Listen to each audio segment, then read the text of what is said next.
मेरा वीडियो देखने से पहले डिस्क्लेमर को हमेशा ध्यान में रखें। I am not a SEBI registered, लेकिन जितना बेस्ट हो सकता है मैं मेरी तरफ से प्रोवाइड करता हूँ। आप लोग ने भी देखा है और मेरे क्लाइंट्स भी इसको यू नो देख रहे हैं। तो कल गैप अप ओपन हुआ और मेरा ये कहना कि भाई सिर्फ आप आपका प्रॉफिट बुक करिएगा, शॉर्ट मत करिएगा। प्रॉफिट बुक इसलिए करना इंपॉर्टेंट था बिकॉज जैसे ही मार्केट ने गैप अप ओपन किया, परसों को जो पीसीआर बंद हुआ था इट वाज अराउंड 1.35। कल जैसे ही गैप अप हुआ एक समय पे पीसीआर हो गया था 1.55। तो वहां पे bound to book profit, that level was bound to book profit. तो वहां पे तो प्रॉफिट बुक करना था। शॉर्ट इसलिए मैंने प्रीफर नहीं किया था क्योंकि वहां से मार्केट गिरा कितना वो आप देखो। हाई लगा के हार्डली 100 पॉइंट नीचे आया है। ठीक है, 100 पॉइंट के दायरे में अब क्या कर लेते, और पीसीआर को 1.55 से 1 पे लेके आए। निफ्टी को सिर्फ 100 पॉइंट गिरा है, लेकिन पीसीआर को 55 पॉइंट्स गिरा, 0.55 गिरा दिया। तो इसलिए मैंने कहा था कि यहाँ पे सेलिंग नहीं बनता। हालांकि हालांकि अगर आप सेल करते, फ्यूचर सेल करते, तो थोड़ा बहुत आप कुछ ना कुछ आपको मिल सकता है बिकॉज गैप अप ओपन हुआ है। लेकिन वो कुछ के चक्कर में जो है ना, या तो आप अटक जाते, कुछ मतलब नहीं बनता। वैसे भी कल फ्राइडे था, प्रॉफिट बुक करके एक बार साइड में हो जाना यही एक समझदारी मानी जाती। तो फिलहाल हमने वही किया। इसके अलावा हमने कुछ पोजीशन में पुट लिया है, लेकिन वो स्टॉक पोजीशन है और वो एकदम ही टॉप लेवल पे स्टॉक जा चुके थे, इसलिए वहां पे पुट पोजीशन लेना बनता था। हालांकि वो लेने के बाद में हमारी पुट थोड़ी नीचे आई है। इतना ध्यान रखें, एक्सपायरी जो है ना, चाहे आपकी पुट हो चाहे आपका कॉल हो, चाहे उसका प्रीमियम 20 वाला 2 रुपए क्यों ना हो गया हो। एक एग्जाम्पल दे रहा हूं। अभी महीने की शुरुआत है, मार्केट ने रिबाउंड देना शुरू किया है। ठीक है, मार्केट ने रिबाउंड देना शुरू किया है। 23,000 से 24,400 300 तक आ गया। 300 कल जो भी हाई बनाई, 78 की हाई बनाई। तो ऑलरेडी मार्केट जो है 1350 पॉइंट भाग चुका है लो बना के। लेकिन जो स्टॉक है ना, कुछ कुछ सेक्टर है जैसे कि आईटी, जैसे कि मेटल, उसके स्टॉक्स में कोई अभी तक चेंजेस हुआ नहीं है। वो स्टॉक आज भी वहीं पे है जहां पे वो 23,000 के लेवल पे थे। तो इसका मतलब ये नहीं है कि अगर निफ्टी यहां से नीचे जाएगा तो वो स्टॉक और नीचे आएंगे। और निफ्टी नीचे जाने के चांसेस कितने हैं, जो मैंने जैसे कल आपको बताया था कि 24,200 150, या सॉरी 24,100 150, ये एक स्ट्रॉन्ग बेस है। ठीक है, करीब करीब 300 के आसपास मार्केट बंद बंद हो रहा है, बंद हुआ है, मतलब 270 के करीब कुछ बंद हुआ है। जो पुरानी हाई थी ना 260 की, उसके तो 10 पॉइंट ऊपर ही बंद हुआ है। तो ये उसने एक बुलिश क्लोजिंग जरूर दी है, भले रेड कैंडल से दी है, लेकिन लेवल टू लेवल देखो तो प्रीवियस हाई से थोड़ी पॉजिटिव क्लोजिंग आई है।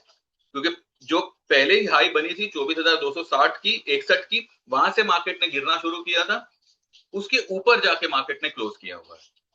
ठीक है, वो रेड कैंडल कल बना बिकॉज ऑफ गैप अप, वो मैटर नहीं करता।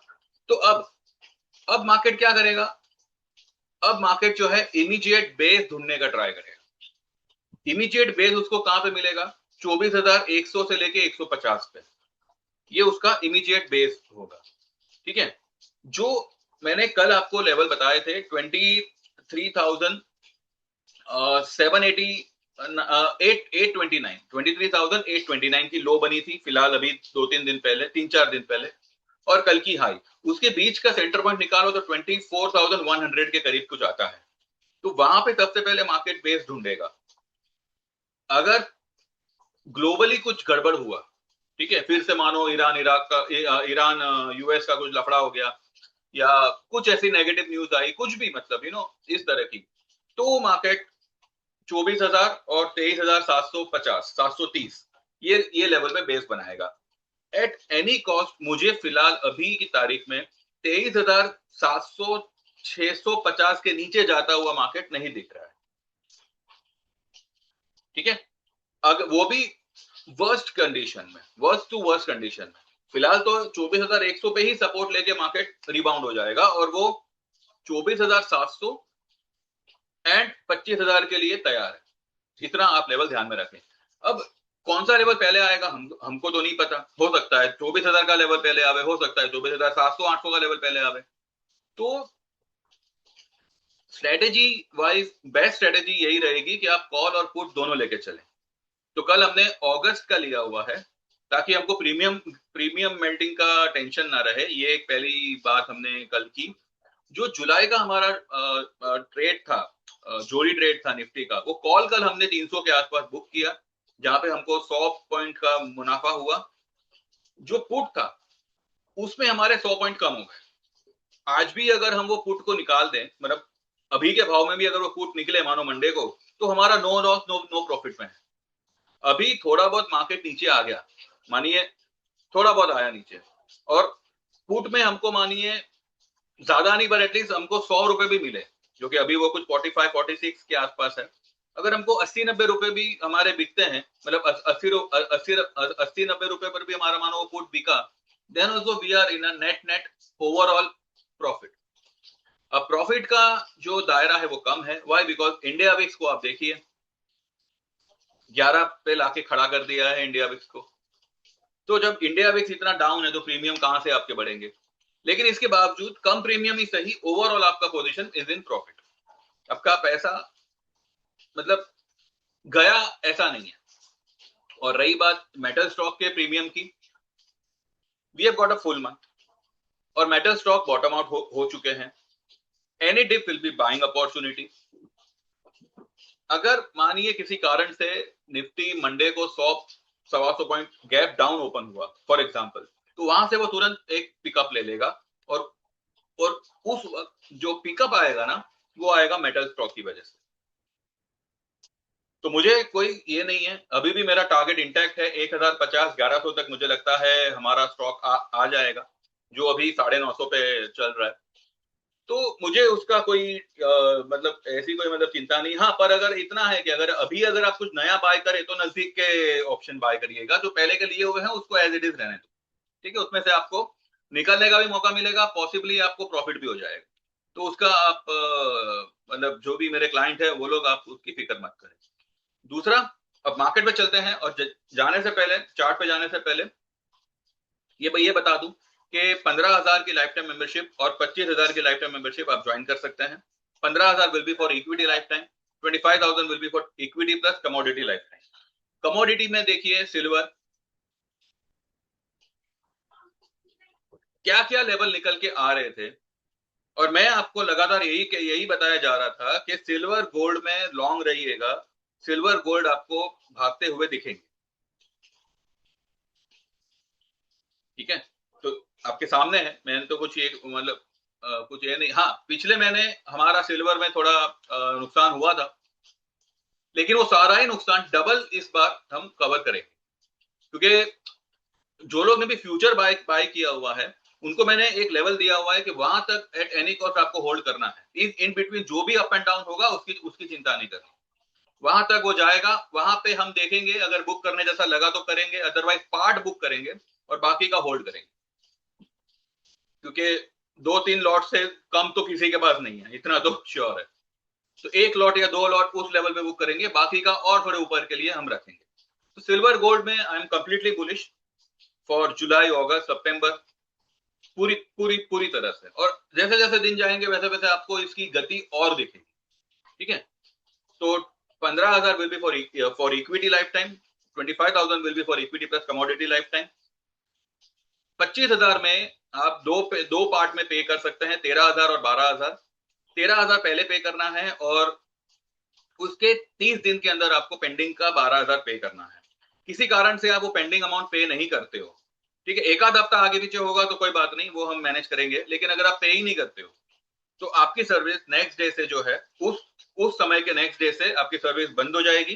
13,000 जो आपने पहले पे किया है वो फॉरफिट हो जाएगा और आपको आगे चल के कभी भी एनरोल नहीं किया जाएगा, ठीक है? ये एक बात ध्यान में रखें। तो जो लोग भी तैयार हो और जेन्युइनली ज्वाइन करना चाहे वही लोग equity plus commodity life time में आइएगा। या फिर अगर आप इंस्टॉलमेंट में भी आते हैं तो मेक श्योर कि आप जो है पेमेंट दिए हुए टाइम पे आप कर दें, ठीक है। इसके अलावा आप 9,000 की मेंबरशिप 1 साल की ज्वाइन कर सकते हैं, जिसमें भी आपको इक्विटी और कमोडिटी दोनों ही ट्रेड्स आएंगे, ठीक है। या फिर 6 महीने की मेंबरशिप जो 5,000 की है, जिसमें इक्विटी ट्रेड्स आएंगे, यानी कि Nifty bank Nifty Sensex stocks ये सब सब कुछ आएगा, फ्यूचर ऑप्शन सभी कुछ। या फिर 3 महीने की मेंबरशिप जो 3,000 की है वो ज्वाइन कर सकते हैं, जिसमें ही आपको सिर्फ इक्विटी ट्रेड्स ही आएंगे, ठीक है। तो जो भी आप चाहो व्हाट्सएप करो 9082503553, आपका नाम मेंशन करें, आपको इनमें से क्या ज्वाइन करना है वो मेंशन करें, और मेरा आपको रिप्लाई आएगा, उसके बाद हम आगे की बात करेंगे, ठीक है। तो थैंक यू वेरी मच।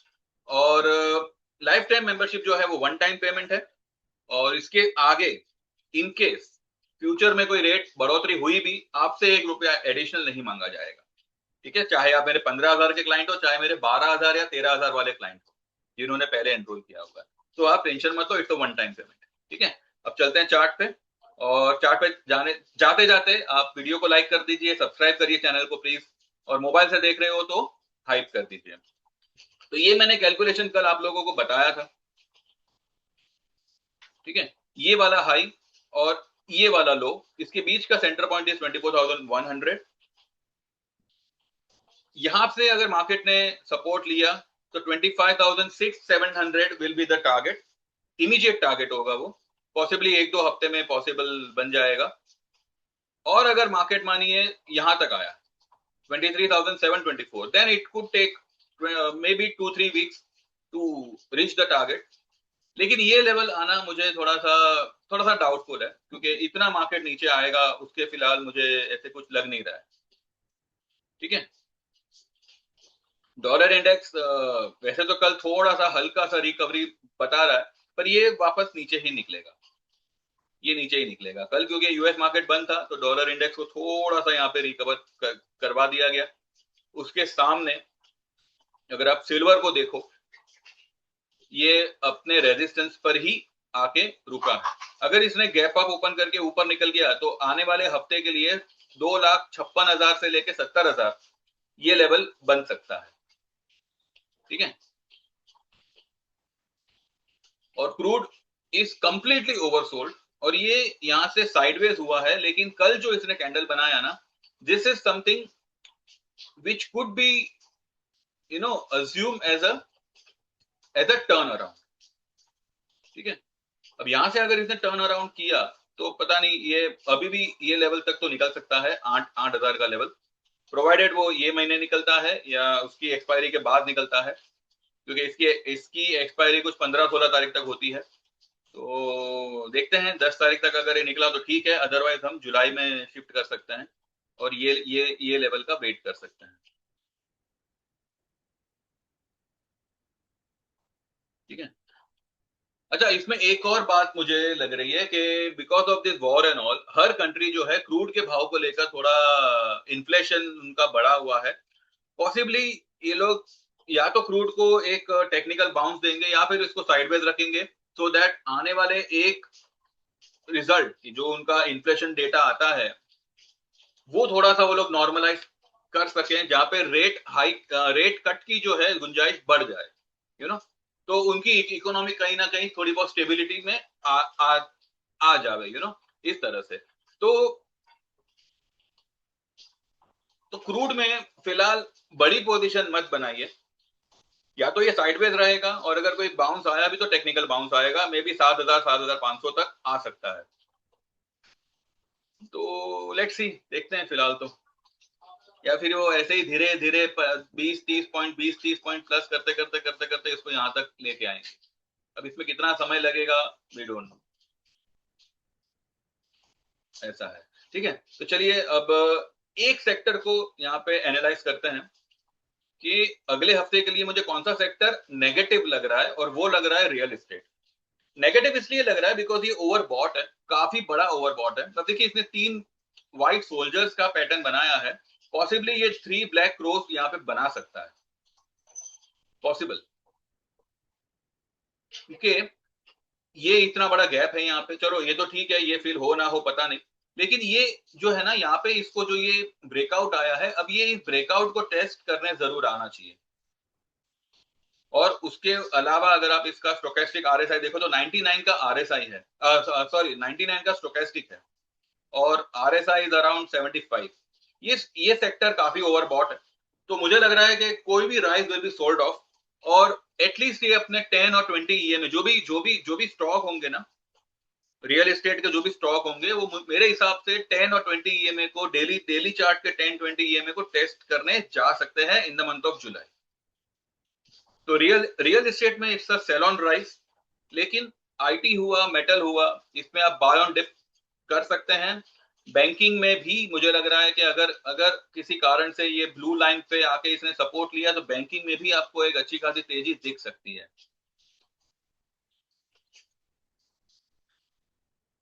फिलहाल बैंकिंग में कोई व्यू नहीं है, इसलिए हमने भी बैंकिंग में कोई पोजीशन ली नहीं है, लेकिन निफ्टी में जो लेवल मैंने आपको बताए हैं वो लेवल पे थोड़ा सा ध्यान रखिएगा, ठीक है।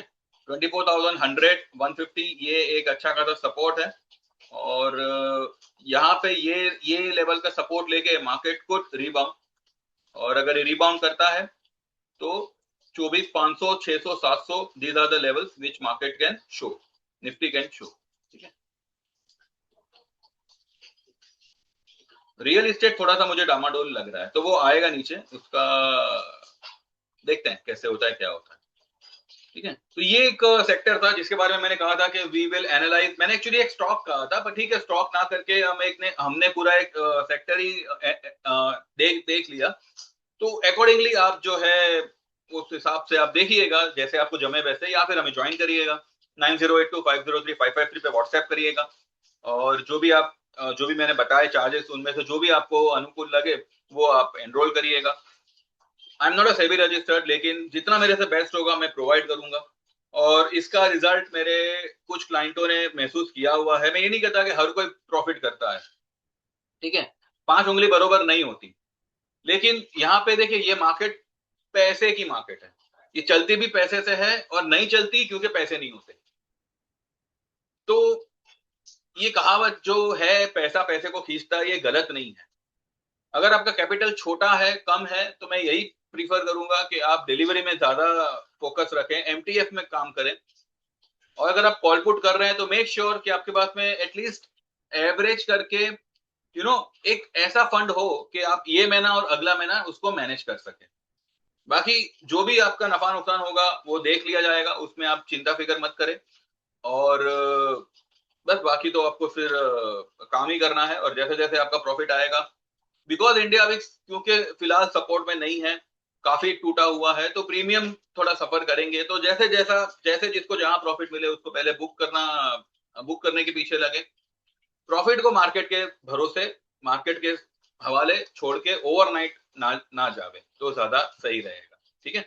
तो यही मेरा अगले हफ्ते के लिए व्यू है।